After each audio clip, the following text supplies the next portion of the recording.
This is my grandma's house. And up there is my grandma's kitchen window.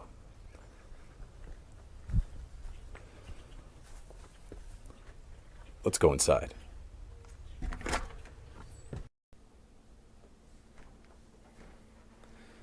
Hey, Grandma. Well, hi. How are you today? Doing good. What are we gonna make? Well, I thought maybe today I'd make sticky buns. Oh man, I'm excited for that. What do we have to do? Well, I like to make them in my bread maker. Yeah, that's a lot easier than making it by hand. If people probably. don't have bread makers, they certainly can make it with a mix master that has a bread hook. Mm-hmm. But I like to make it in the bread maker because I don't have to knead it. Mm-hmm. And as I'm getting older, I find that my wrist action isn't as good. So it works for me. How old is that bread maker, do you think? It is probably 10 or 15 years old. Been using it but a while. It still works wonderful. Awesome. Well, great. So I guess the most important thing in a dough would be the flour, right? So Yes. If you're purchasing your ingredients, two things are very important for sticky buns. For the dough, you must use bread flour. And I am using Pillsbury bread flour, but there's many brands that are just as good. Just make sure it's bread flour. It has a little more gluten in it and makes better yeast breads. So if a flour has like no gluten in it compared to a flour that has a lot of gluten in it, what's the difference there? Like, why would you not want to use a flour that doesn't have any gluten in it? Well, you can use all-purpose flour. They just don't raise quite as high, and the quality is just not as good. Okay. So we begin with 3/4 cup milk, to which I have added half a stick, which is 1/4 cup of butter. I've placed it in the microwave for 1.5 minutes until the butter is melted. Now I'm going to place it in the bread maker. Make sure your little stirrer is attached. I place that in first. It's still quite warm. Then I'm going to add the sugar, which is 1/4 cup of sugar.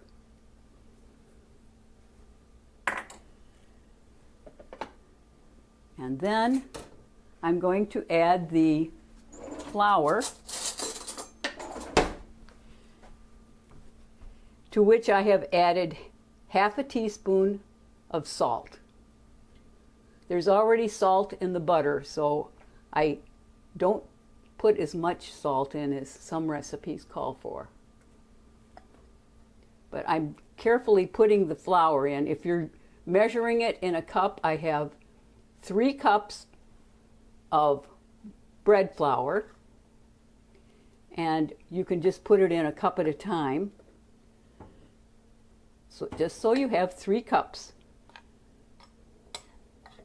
And nice and slow so it doesn't puff up in your face when you're pouring it all in. Yes. Now I'm going to add 2 whole eggs, and I'm going to start the bread maker. It has a dough.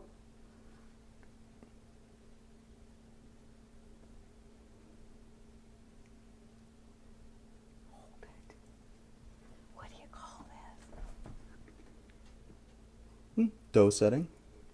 Yes, it has a dough setting on it. Sure. So then you just press start, and it starts mixing. And you let it mix with the cover shut, because that flour could get rather messy. Yes, you wouldn't want that. So after it's mixed, you can usually look in the window and see how it's coming. And once it's fairly mixed up, then this is something that you should do ahead of time also. you take 1 packet of dry yeast. Any brand is fine as long as it's dry yeast. And you take 1/4 cup of lukewarm water, not too hot because it would kill the yeast. Make sure it's just barely warm.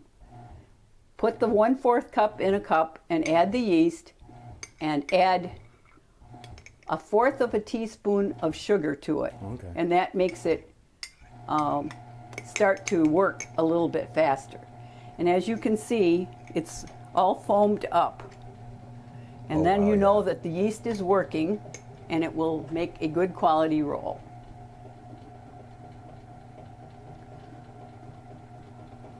Okay, I'm going to stop it now and add the yeast.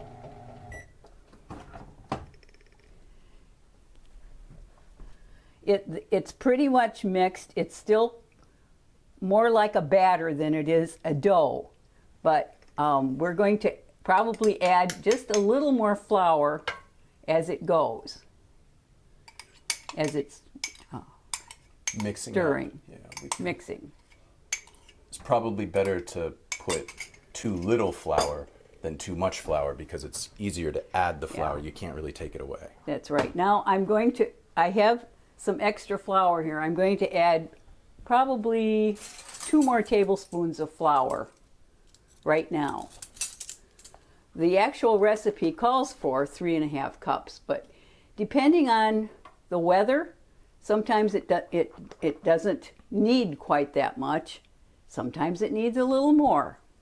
So we just have to watch it as it stirs and see what happens.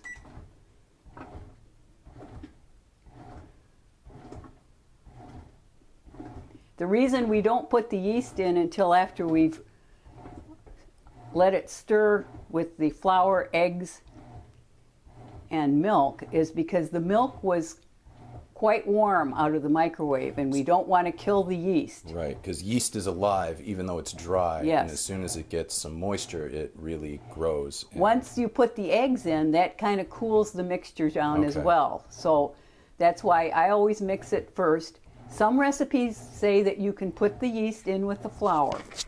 And you can certainly try it that way, but I like to let my yeast soak in the water, then I know it's working. And it's going to make a good product.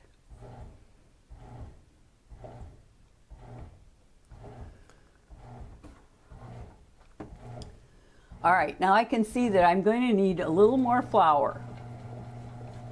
And I scrape down the sides with my rubber scraper. And I'm going to add a tablespoon at a time while it's mixing, very carefully. The flour might flare up a little bit, but it's not too bad.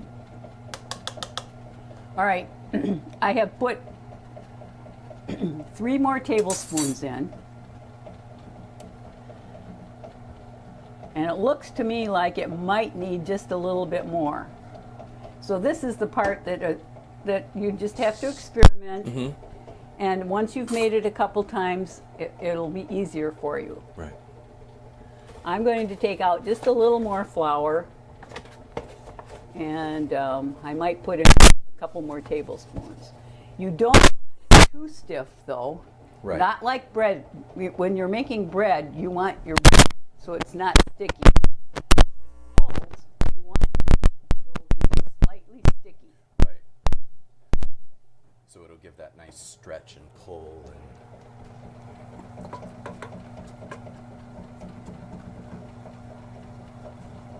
Yeah. So now it's balling up.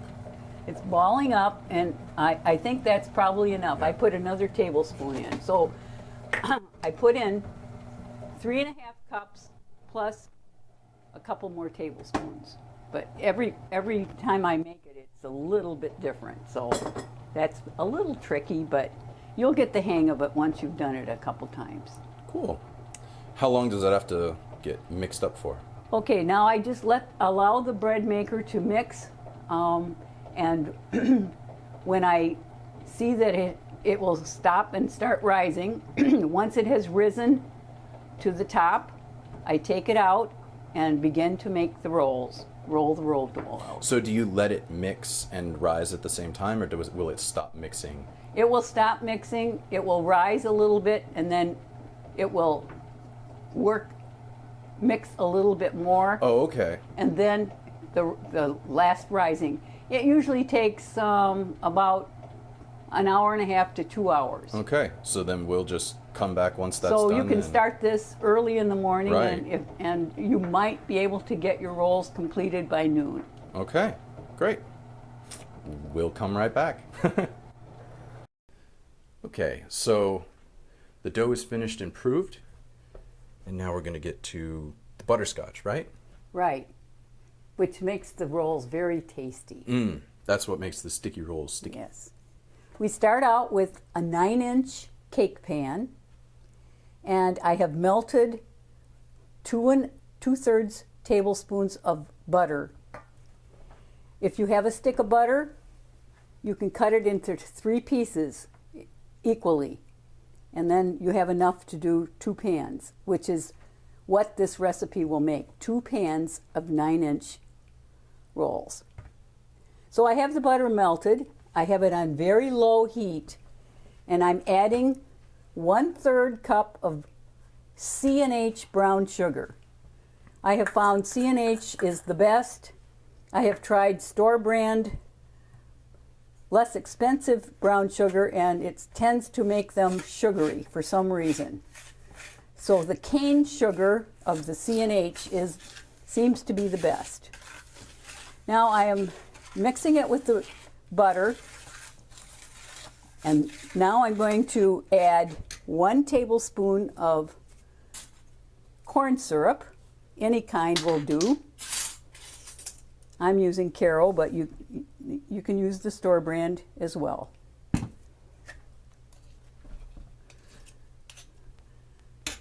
And then 1 teaspoon of water.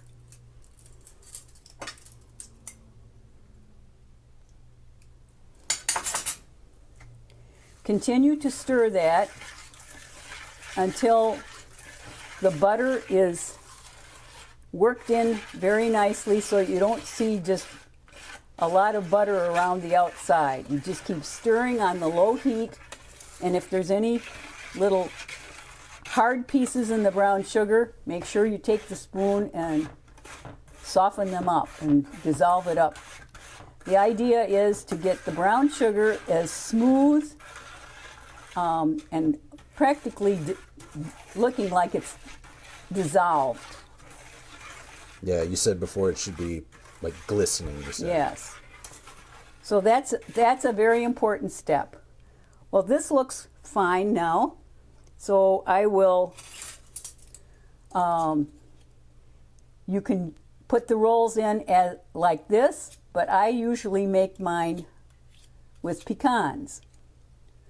Any kind of nuts can be used, but I prefer pecans.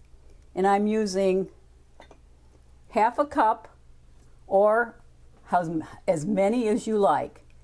And then I put them in. I'm not going to take the time to put them on now.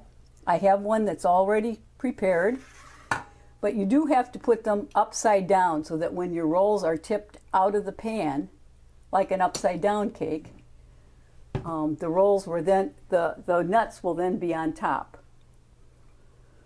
So this is the pan that I have prepared ahead of time, and as you can see, the nuts are upside down. Once you have melted the butterscotch mixture, set it aside while you're rolling out the dough so that your pan has had a little time to cool down. We don't want to put the rolls in a hot pan. I have taken the roll dough out of the bread maker. I have cut it in half, and now I sprinkled a little flour on the board. You need to use some kind of a board that you can use a sharp knife on to cut the rolls.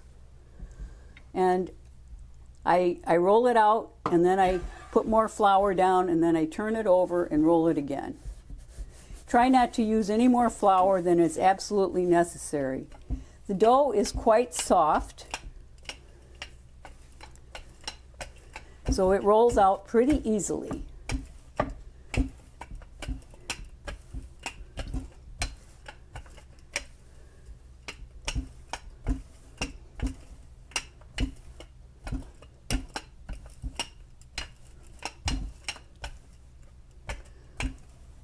So you make it so that this board is a little over a foot long and about a foot, it's a foot wide and about a foot and 6 inches long. Make sure your butter is to spreading consistency. So you might want to make sure that that's out of the refrigerator so that when you spread the butter, it goes on fairly even. If you don't have room temperature butter, you can always melt it a little bit in the microwave. That works also. So I'm using approximately 2 tablespoons of butter and just spread it around as evenly as possible.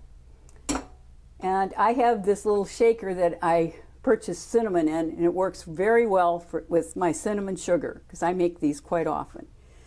And if you take a cup of sugar, put at least 2 heaping teaspoons of cinnamon, and if you like them real cinnamony, you can just continue to add cinnamon until it's to your liking.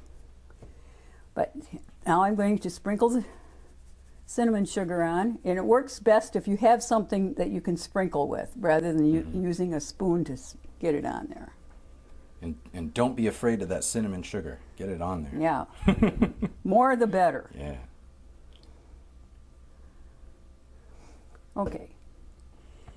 Now, as you can see, this end is not quite as smooth as this end, so I usually turn the tray around and I start with this end. And I press down the first with my fingers, as you can see, just to anchor it down good so that I can continue to roll. And then just roll it up as tightly as you can.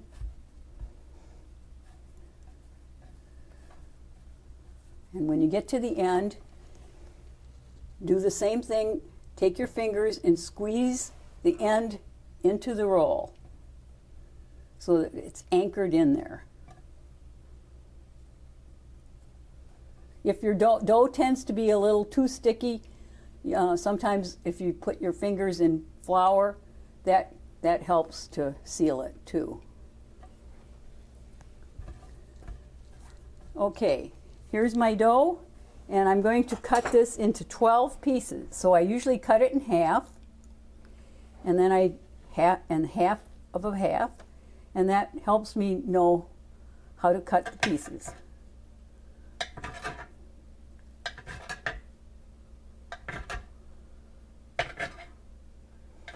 And some might be a little wider than others. Just do the best you can.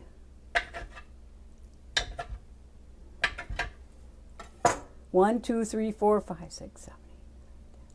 So I have 12 pieces.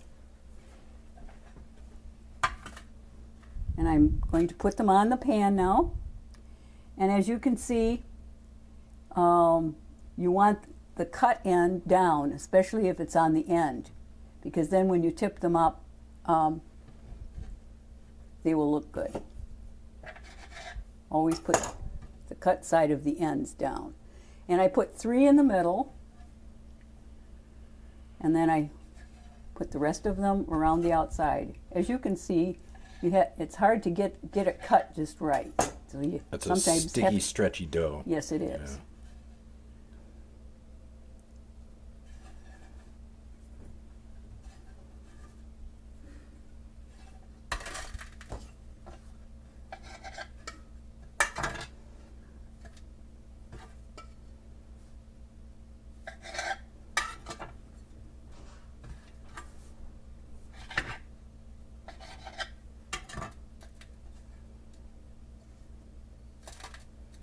And you just have to squeeze them in, and it's all right if they touch each other.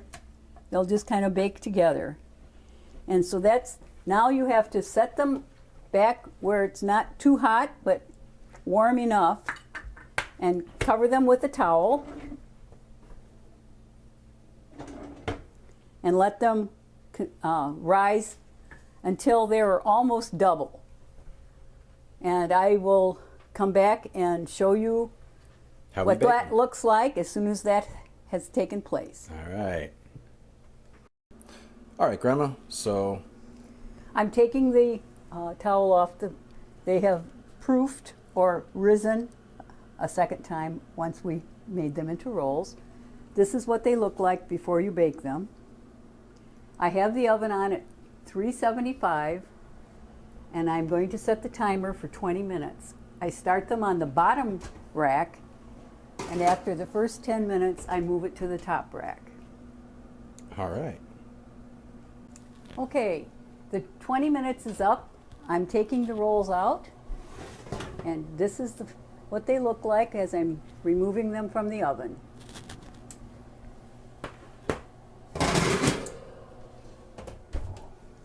I'm going to set them on a cooling rack and let them sit for at least 5 minutes before I invert the pan, and I'll be back to show you how that works.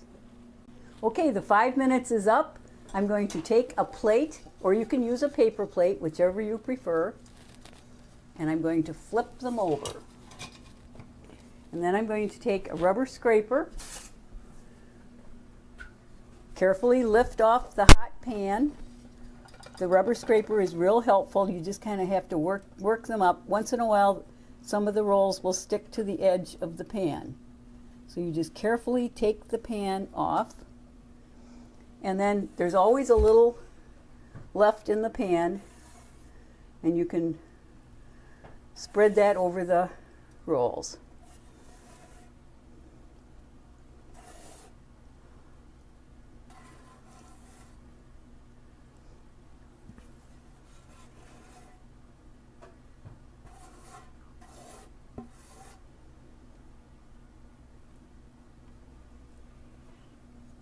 And there you have yeast pecan sticky rolls. How long do we have to wait until we can eat them? Well, at least 10 minutes, I would say. All right.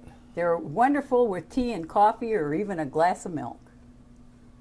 As you can see, the pecans didn't stay in the same form that I put them in the pan, but anyone that might be allergic or just doesn't care for nuts can easily pick them off. You can also use nuts that are already cut up, and then you would have more. It would look like there was more nuts on each one. So here we are. Here we are. The finished product. Yeah. And we'd like to see what they taste like. Yeah. And I know people in the video want to see what they taste like, so I wish they were here with us too. Now, if there's, they do kind of break apart the first one. Yeah. It's best to let them cool completely, but if you want them warm, you can wait maybe 20 minutes before you dive into them. And of course, the nuts will fall off. Which is nice when you use the large nuts, because then they get they're butterscotch coated pecans that then you can sort of just eat at your leisure. That's right. I like to make these at Christmas time because they're really nice to have for Christmas really morning, Easter morning, Yeah, really any morning. Yeah, I agree with that. Yeah, it's really good. Even with as much cinnamon sugar as it looked like, it doesn't. It really does. It kind of bakes into the roll. Right. So you can probably use an adequate amount of cinnamon. Mm-hmm. I don't think you can use too much. Yeah. Yeah, it would be difficult to use too much cinnamon. So.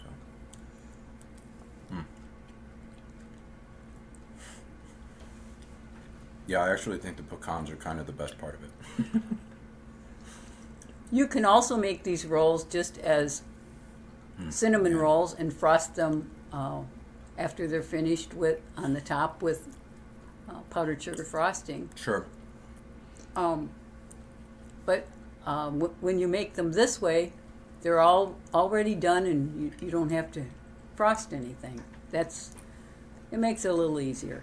And as they're going to sit, that butterscotch slowly cools off and sort of gets a little bit more chewy and a little bit. So, by after a half hour or 45 minutes while they're sitting on the table at breakfast, the dish sort of changes and becomes really interesting as it goes. So, yeah, it's a great one. Thank you so much. Welcome. Thank you, everybody, for being here. We'll see you next Thank time. you.